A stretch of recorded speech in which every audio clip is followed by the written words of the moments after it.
शाम प्राची टीवी पर सीरियल देख रही होती है, तभी उसकी सास वहाँ आती है। अरे सीरियल में तो ऐसे मग्न है जैसे आज रात का खाना पड़ोसी आकर बनाएंगे। मुझे पता ही नहीं था आपने अपने बेटे की शादी पड़ोस में भी की हुई है। हैं? मतलब?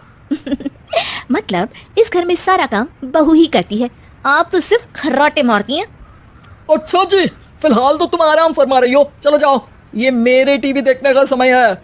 हाँ, इसीलिए मुझे भगाया जा रहा है। सॉरी, अब तो बिल्कुल नहीं जाऊंगी। प्राची की इस बात पर दोनों सास बहू के बीच टीवी रिमोट के पीछे बच्चों जैसी छीना झपटी शुरू हो जाती है, जिसके बीच श्लोक भी काम से घर वापस आ जाता है। हाँ, आज मेरी चूहे बिल्ली की जोड़ी किस बात पर झगड़ रही है? अरे तेरे बीवी मुझे टीवी ही नहीं देखने दे रही। अरे तुम्हारी मम्मी मुझे खाना बनाने के लिए फोर्स कर रही है।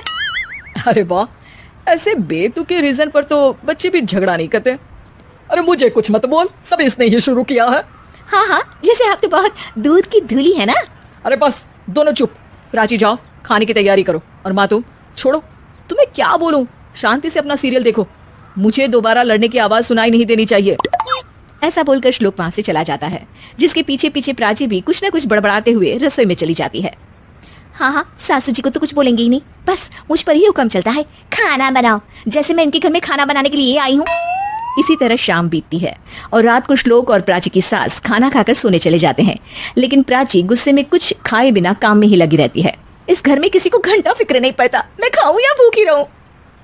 प्राची कुछ देर के लिए रसोई से बाहर जाती है और जैसे ही वापस आती है तो वहां दूध का भरा ग्लास देखकर हैरान रह जाती है। फिक्र पूरी है, बस दिखाना नहीं है। प्राची दूध पीकर सोने चली जाती है और अगली सुबह एक बार फिर सास बहू का कार्टून नेटवर्क स्टार्ट हो जाता है। ये तुमने ही किया है। अरे अजीब जबरदस्ती है, मैं बोल रही हूँ मैंने कुछ नहीं किया। दोनों ने मिलकर पूरे घर को पागल खाना बनाया हुआ है। यहाँ कोई नॉर्मल इंसान तो रह ही नहीं सकता, इसीलिए अब पड़ोसी क्या रिश्तेदार भी घर आने से कतराते हैं। और सुन बेटे, तू भी चंगा, तेरी माँ भी चंगी, तेरी बीवी भी चंगी, रिश्तेदार।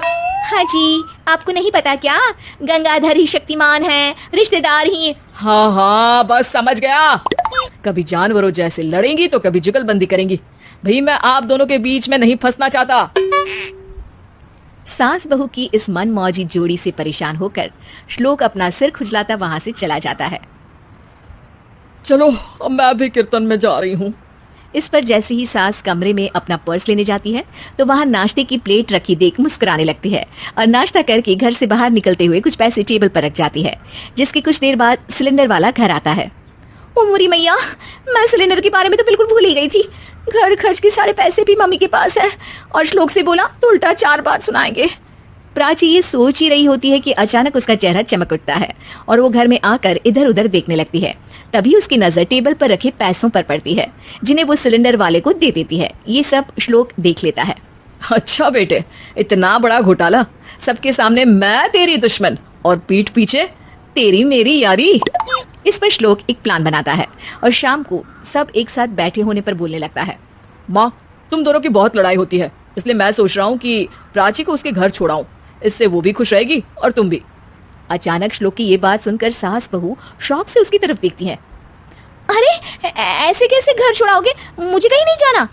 अरे तुमने बोला नहीं पर मैंने सुन लिया, तुम्हें मम्मी के साथ रहना अच्छा नहीं लगता, मुझे पता है।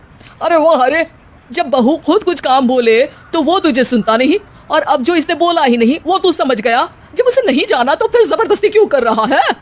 अच्छा, फिर आपको मौसी के घर छोड़ाता हूँ। बस अब आप दोनों एक घर में एक छत के नीचे नहीं रह सकती। मैं इस टॉम एंड जेरी की जोड़ी को और नहीं झेल सकता। है? ऐसे कैसे नहीं रह सकते? तुम्हें इतनी दिक्कत है तो तुम्हारा बोरिया बिस्तर पैक कर देती हूँ, लेकिन मम्मी जी कहीं नहीं जाएंगी।